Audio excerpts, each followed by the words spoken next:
মাছের ক্যারেট তার গাড়িতে লোড করলো আর তার ভাইপো দেবুকে সঙ্গে নিয়ে বেরোলো।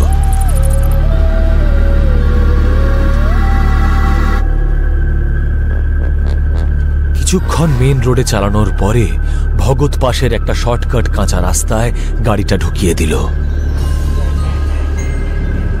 দুজনের চেহারাতেই চিন্তার ছাপ স্পষ্ট ছিল। এই চিন্তার মাঝেই দেবু জিজ্ঞেস করলো, কাকা বলছি কিছু হবে না তো গো? মুখ ভর্তি পানের পিকটা রাস্তায় ফেলে দিয়ে ভগৎ দেবুকে বলল, কিচ্ছু হবে না, আমি এই কাজটা প্রথমবার করছি না, আর কেউ জিজ্ঞেস করলে বলে দেবো মাছ সাপ্লাই করতে যাচ্ছি। আসলে ভগৎ শহরের চাকচিক্যের মধ্যে কিছু বাড়তি রোজগারের জন্য চুরির রাস্তা বেছে নিয়েছিল। ভগৎ এর আগেও ওরকম মাল অন্য জায়গায় পৌঁছে দিয়েছে, কিন্তু দেবু এরকম কাজ প্রথমবার করছিল। প্রত্যেকবার তো ভগৎ সোজা রাস্তা ধরে শহরে চলে যায়, কিন্তু এইবারে কোনো একটা কারণে পুলিশ ওখানে যাতায়াত করা সব গাড়ির তল্লাশি করছিল। তাই ওরা জঙ্গলের ভেতরের রাস্তা ধরল। অন্ধকারের ঘোমটা মাথায় দিয়ে দাঁড়ানো লম্বা লম্বা গাছের জঙ্গলের মাঝখান দিয়ে গাড়িটা চলে যাচ্ছিল, কিন্তু তখনই ওই নিরিবিলি জঙ্গলের মধ্যে কারোর চিৎকারের আওয়াজ শোনা গেল।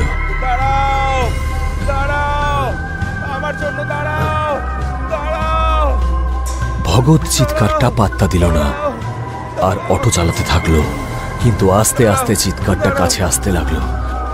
আর কিছুক্ষণ পরে হঠাৎ সাদা পোশাক পরা একজন ব্যক্তি রাস্তায় বেরিয়ে এলো আর রাস্তার মাঝখানে দাঁড়িয়ে পড়ল। তার শরীর থেকে রক্ত বেরোচ্ছিল আর জামা কাপড় পুরো রক্তে ভেজা ছিল। এটা দেখে ভয় জগৎ আর দেবুর গলা শুকিয়ে কাঠ হয়ে গেল।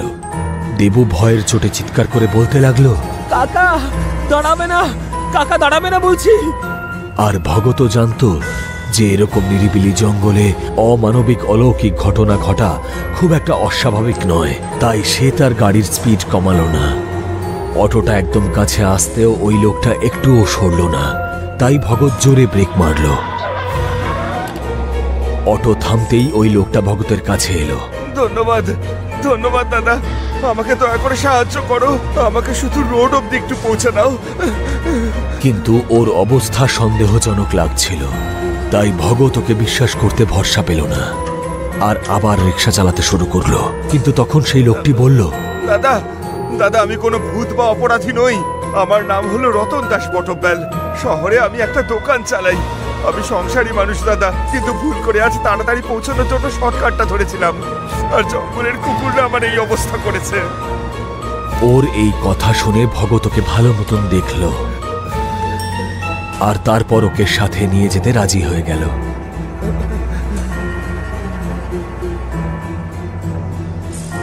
কিন্তু বটব্যাল যেই অটোতে বসতে যাবে ঠিক তখনই ওর শার্টের পকেট থেকে একটা স্বর্ণ মুদ্রা পড়ে গেল।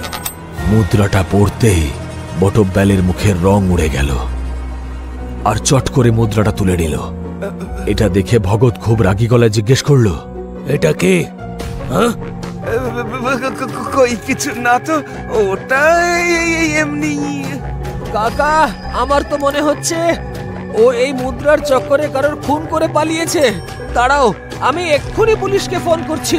না না না, করো না, পুলিশকে ফোন করো না। তাহলে বল এই সোনার মুদ্রা তুই কোথায় পেয়েছিস বল। কিন্তু বটব্যাল ওর কোনো উত্তর দিল না। তাই ভগৎ খুব রেগে গিয়ে ওকে নেমে যেতে বলল। কিন্তু যখন ও বুঝতে পারলো যে ও আর লোকাতে পারবে না, তখন ও বলল, বেশ কিছুদিন আগে আমি একজন তান্ত্রিকের কাছে গিয়েছিলাম। সেই তান্ত্রিকই আমায় বলেছিলেন এই জঙ্গলে একটা জায়গা আছে, কালো অশ্বত্থ, যেখানে অনেকগুলো অশ্বত্থ গাছ আছে। ওখানে সোনায় ভর্তি একটা লাল বাক্স আছে। আমি ওখান থেকেই এই মুদ্রাটা পেয়েছি। তুমি চাইলে মুদ্রাটা নিয়ে নাও, কিন্তু আমাকে এখান থেকে নিয়ে চলো। বটব্যাল হাত জোড় করে বলল। কিন্তু এত সোনার কথা শুনে ভগতের চোখ চকচক করে উঠল। ওর মনে সোনা পাওয়ার লোভ জন্ম নিল।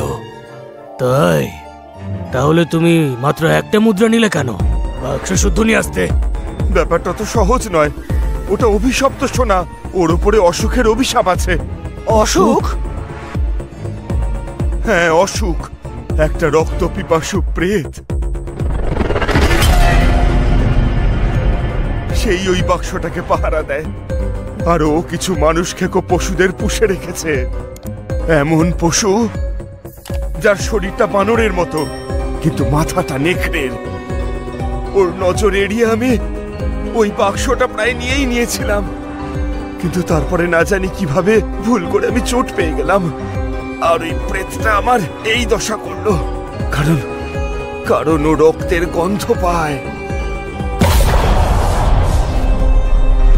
বটবেল আঁচড়ের ক্ষতস্থান থেকে ঝরতে থাকা রক্তের দিকে ইশারা করে বলল। এটা শুনে ভগৎ আর দেবু দুজনেই স্তব্ধ হয়ে গেল, কারণ ওই প্রেতটা বটবেলের রক্ত ঝরার গন্ধ পেয়ে এখানেও আসতে পারে। এটা শুনে বটবেল বলল, না না, ও এত দূর আসতে পারবে না। ও ওই অসহ্য তলার বাইরে যায় না। আমরা এখানে সুরক্ষিত আছি, কিন্তু যদি তোমরা চাও তাহলে ওই সব সোনা তোমরা উদ্ধার করতে পারো। শুধু কোনোভাবে ওই লাল বাক্সটা অবধি পৌঁছে যাও। আর হ্যাঁ, তারপরে তোমাদের আর কেউ কিছু করতে পারবে না, কারণ তান্ত্রিকের কথা মতন যতক্ষণ বাক্সটা তোমাদের কাছে থাকবে ওই প্রেতটা তোমার কোনো ক্ষতি করতে পারবে না। আর তাই জন্য ওই বাক্সটা সোনা আর প্রাণ দুটোর জন্যই খুবই দরকারি। কিন্তু মনে থাকে যেন, ও কিন্তু রক্তের গন্ধ পায়। বটবেলের কথা শুনে দেবু ভয় পেয়ে গেল। ও ভগৎকে বলল এসব ঝামেলায় পড়ার কোনো দরকার নেই, কারণ কোনো গন্ডগোল হলে প্রাণের মায়া ত্যাগ করতে হবে। কিন্তু ভগৎ সেসবে কান দিল না। ওর তো শুধু সোনা চাই, কারণ ওই কথায় আছে না যে মানুষের মনে যখন ধনসম্পত্তির লোভ জন্মায় তখন সে ভালো মন্দের বিচারবোধ হারিয়ে ফেলে। আর সেই সোনার লোভে ভগৎ মাছের ক্রেটের ওপর রাখা ছুরিটা তুলে নিল আর দেবুকে নিয়ে জঙ্গলে চলে গেল।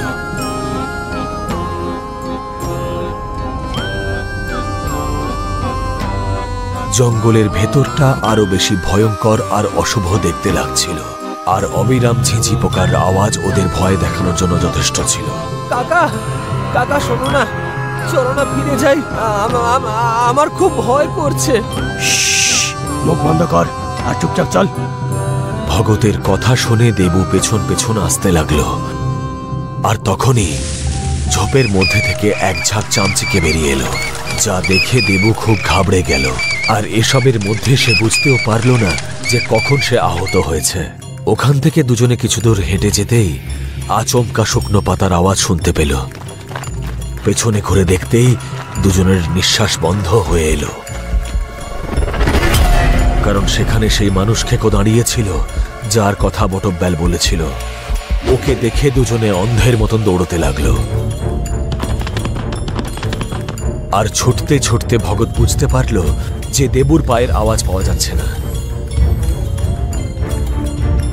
ও পেছন ফিরে দেখল, আর তখন দেবুকে অশ্বত্থ গাছের ডাল হাওয়ায় ঝুলিয়ে রেখেছে, আর ওর উপরে বসেছিল সেই প্রেতটাই।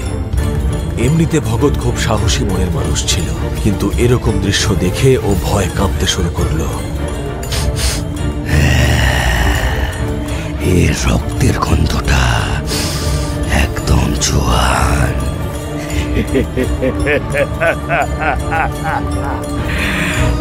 এটা বলে ওই প্রেতটা দেবুর হাত থেকে রক্ত চুষতে লাগলো। আর তখনই ভগৎ সুযোগ বুঝে নিজের কাছে থাকা ছুরি দিয়ে অশ্বত্থের ডালটা কেটে দিল।